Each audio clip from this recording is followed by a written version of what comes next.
राधे दोस्तों, कैसे आप सब। दोस्तों, हमारे YouTube चैनल पर आपका स्वागत है। हमारे इस चैनल को सब्सक्राइब कीजिएगा और हमारी इस वीडियो को लाइक, शेयर और कमेंट जरूर कीजिएगा।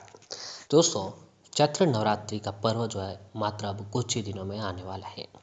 जी हाँ दोस्तों, नवरात्रि को लेकर जो है देश भर में बड़े ही धूमधाम और हर्षोल्लास के साथ तैयारियां होना शुरू हो गई है।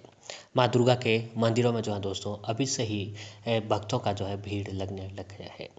नवरात्रि पर माता रानी को विशेष चीज़ों का जो है भोग लगाया जाता है, यातना की जाती है, साधना की जाती है, जिससे जो है दोस्तों माता रानी की कृपा जो है हमारे ऊपर बनी रहे। इसके लिए जो है दोस्तों कई तरह की उपाय, यातनाएं और साधना की जाती है। माता रानी को कई तरह की मिठाइयों का भोग, कई तरह के फल और फूलों का जो है दोस्तों चढ़ाया जाता है। तो इसी तरह जो है दोस्तों आज की इस वीडियो में हम आपको बताएंगे कि माँ दुर्गा को मात्र इस एक चीज़ के पेड़ के फूल जो है अगर आप चढ़ा देते हैं तो माता रानी की कृपा जो है आपके ऊपर बन जाती है। जी हाँ दोस्तों, नवरात्रि का अर्थ है 9 विशेष रात है। इन 9 रातों में देवी शक्ति और उनके रूपों की विशेष पूजा आराधना करने का विधान है। हर साल चैत्र माह के शुक्ल पक्ष की प्रतिपदा तिथि से लेकर नवमी तक चैत्र नवरात्रि का त्योहार जो है मनाया जाता है। नवरात्रि में जगत जननी आदि शक्ति माँ दुर्गा के 9 रूपों की पूजा आराधना की जाती है और साथ ही शुभ फल की प्राप्ति के लिए व्रत भी किया जाता है। इस बार चैत्र नवरात्रि जो है दोस्तों 9 अप्रैल से चैत्र नवरात्रि की जो है शुरुआत हो रही है। जी हाँ, इस बार जो है दोस्तों चैत्र नवरात्रि को लेकर थोड़ा सो है लोगों में असमंजस बना हुआ है। तो आपको बता दें कि इस बार जो है दोस्तों 9 अप्रैल से चैत्र नवरात्रि शुरू होंगे और 17 अप्रैल तक इसका समापन होगा। 9 अप्रैल को घट स्थापना कर माँ दुर्गा की विशेष पूजा आराधना जो है दोस्तों की जाएगी। नवरात्रि के 9 दिनों तक माँ दुर्गा के 9 रूपों की पूजा और व्रत किया जाता है। इस दौरान माँ दुर्गा को प्रसन्न करने के लिए लोग भजन कीर्तन करते हैं। हिंदू मान्यताओं के अनुसार नवरात्रि के दौरान माँ दुर्गा की विशेष पूजा करने से साधक को सुख और समृद्धि की भी प्राप्ति होती है और साथ ही माँ दुर्गा का आशीर्वाद भी प्राप्त होता है। अब दोस्तों नवरात्रि के 9 दिनों तक जो है माँ दुर्गा के 9 रूपों की अलग अलग पूजा आराधना करके जो है दोस्तों उनकी कृपा प्राप्त की जाती है।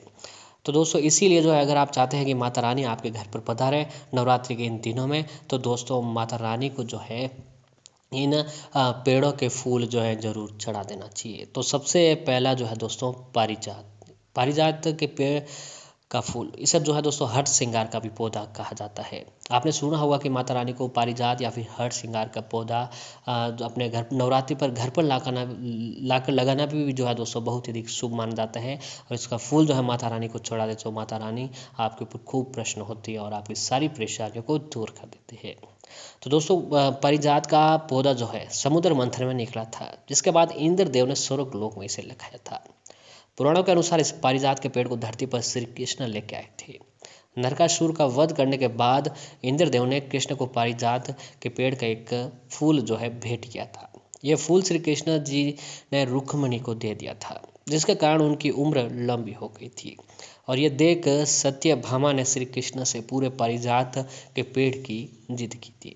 इस पेड़ को लाने के लिए भगवान श्री कृष्ण और इंद्रदेव के बीच भीषण युद्ध हुआ। अतः इंद्रदेव को यह पेड़ भगवान श्री कृष्ण जी को सौंपना ही पड़ा। स्वर्ग से लाए गए इस पेड़ को लगाने का बड़ा ही अधिक महत्व है और इस पौधे को नवरात्रि पर अगर आप अपने घर पर लाकर लगा देते हैं तो दोस्तों आपके जीवन में तो निखार ही आ जाएगा। और माता लक्ष्मी जी को भी प्रिय पौधा होता है पारिजात, जिसे हर श्रृंगार भी कहा जाता है।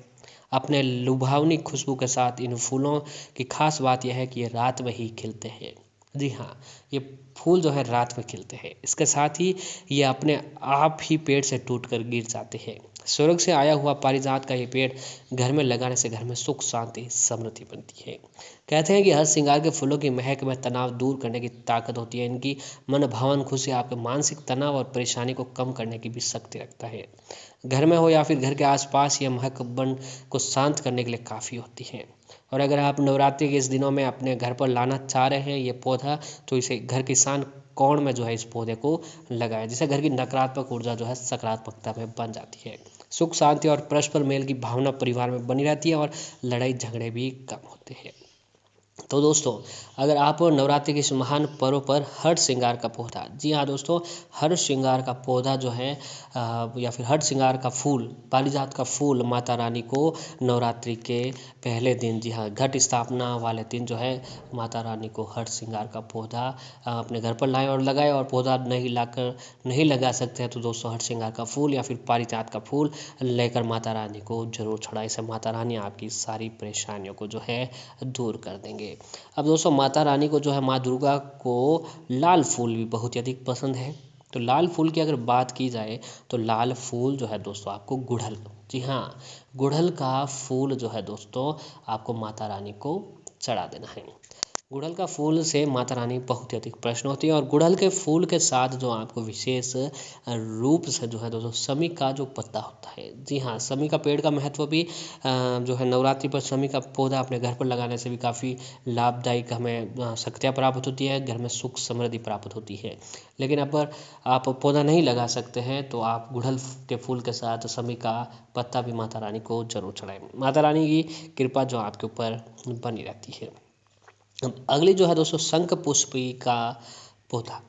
शंख पुष्पी का पौधा खुद ही बहुत ही चमत्कार होता है, लेकिन उसका जो फूल है, उस फूल को जो है माता रानी को लाकर अगर चढ़ा दिया जाए तो माता रानी आपकी सारी परेशानियों को दूर कर देते हैं। तो दोस्तों शंख पुष्पी का पौधा भी है, वो माँ दुर्गा को आपको जरूर चढ़ाना चाहिए। अब दोस्तों ये जो पौधों के फूल जो है माता रानी को चढ़ाना चाहिए। अब हम आपको बताएंगे कि नवरात्रि के दुर्गा के 9 रूपों को अलग अलग जो है फूल कौन सा चढ़ाना चाहिए उसके बारे में जान लेते हैं। तो सबसे पहला जो है माँ शैलपुत्री जी का दिन है। तो नवरात्रि का पहला दिन माँ शैलपुत्री जी को समर्पित है। तो माँ शैलपुत्री जी को सफ़ेद कनेर के फूल बहुत ही प्रिय हैं। तो माता रानी को सफ़ेद कनेर के फूलों की माला जरूर पहनानी चाहिए। अब दूसरा नवरात्रि माँ ब्रह्मचारिणी को समर्पित है। माँ की पूजा के बाद उन्हें वट वृक्ष के पत्ते और वट वृक्ष के पुष्पों की माला अर्पित करनी चाहिए। इससे बुद्धि और ज्ञान में इजाफा होता है, साथ ही व्यापार में भी सफलता हासिल होती है। अब अगला जो है दोस्तों वह माँ चंद्रघंटा। तो नवरात्रि का तीसरा दिन माँ चंद्रघंटा जी को समर्पित है और माँ की पूजा के बाद उन्हें शंख पुष्प अर्पित किए जाना चाहिए। इससे पराक्रम में वृद्धि होती है, साथ ही घर में खुशहाली और सुख समृद्धि बनी रहती है। चौथा दिन जो है माँ कुष्मांडा जी का दिन है। नवरात्र का चौथा दिन माँ कुष्मांडा को समर्पित है।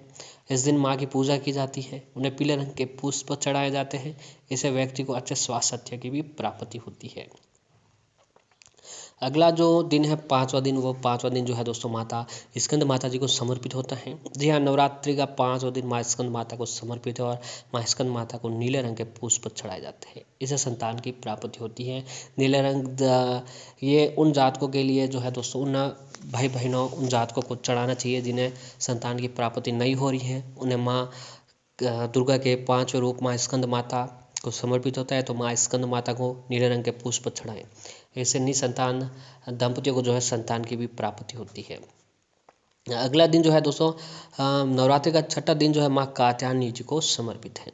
जी हाँ दोस्तों, माँ की पूजा के बाद उन्हें बेर के पेड़ के पुष्प अर्पित करने चाहिए। ऐसा करने से व्यक्ति को उसके शत्रुओं पर विजय प्राप्ति होती है। तो माँ कात्यायनी को छठा दिन समर्पित है और आज का दिन माँ तारानी को बेर के पेड़ के पुष्प जो है वो अर्पित करने चाहिए। इससे शत्रुओं पर आपको विजय प्राप्ति होती है। अगला जो है दोस्तों नवरात्रि का 7वां दिन। तो माता दुर्गा के 7वां रूप माँ कालरात्रि का दिन होता है और नवरात्रि का 7वां दिन माँ कालरात्रि जी को समर्पित है। इन्हें गुंजा माला अर्पित करनी चाहिए, इससे माता रानी प्रसन्न होती है। नवरात्रि का 8वां दिन जो है दोस्तों माँ गौरी जी को समर्पित है। जी हाँ, तो नवरात्रि माँ दुर्गा के 8वां रूप माँ गौरी जी का है। तो पूजा के बाद माँ को कलाव की माला चढ़ानी चाहिए, इससे माता रानी जल्दी प्रसन्न होती है। और नवरात्रि का 9वां दिन माँ सिद्धात्री जी को समर्पित होता है। इनकी पूजा करने के बाद उन्हें गुड़हल के पुष्प चढ़ाए जाते हैं। इससे माँ की कृपा भक्तों पर बनी रहती है। तो दोस्तों इस प्रकार जो है नवरात्रि के 9 दिनों पर 9 दिनों जो है माता रानी को अलग अलग फूलों की अगर चढ़ाई जाए तो माता रानी जल्दी प्रसन्न होती है। नवरात्रि में हर दिन माँ दुर्गा को लाल गुड़हल का फूल जरूर अर्पित करना चाहिए। किसी कारणवश जो है दोस्तों अगर आप ये पौधे नहीं ला पाते हैं, ये पेड़ फूल नहीं ला पाते हैं, तो नवरात्रि के 9 दिनों माँ दुर्गा के 9 रूपों को जो आप लाल गुड़हल का फूल अर्पित जरूर करें। गुड़हल का फूल आपको अपने घर के नज़दीक बाग बगीचा या फिर जो फूलों की दुकान जो होती है बाजार में, वहाँ से आपको गुड़हल का फूल जरूर मिल जाएगा। तो माँ दुर्गा के 9 रूपों को आपको गुड़हल का फूल अलग अलग 9 दिनों तक जरूर चढ़ाना चाहिए। इससे माँ दुर्गा की विशेष कृपा आपके ऊपर बनी रहती है। नवरात्रि के इस पावन पर्व पर जो भी जातक ये काम, ये यातना या साधनाएं करता है, माँ दुर्गा जी उनकी सारी परेशानियां, सारे दुख कष्ट जो है खत्म कर देते हैं। तो दोस्तों, पूर्ण निष्ठा, विश्वास और श्रद्धा के साथ ये सारे काम आप लोग जरूर जरूर करें।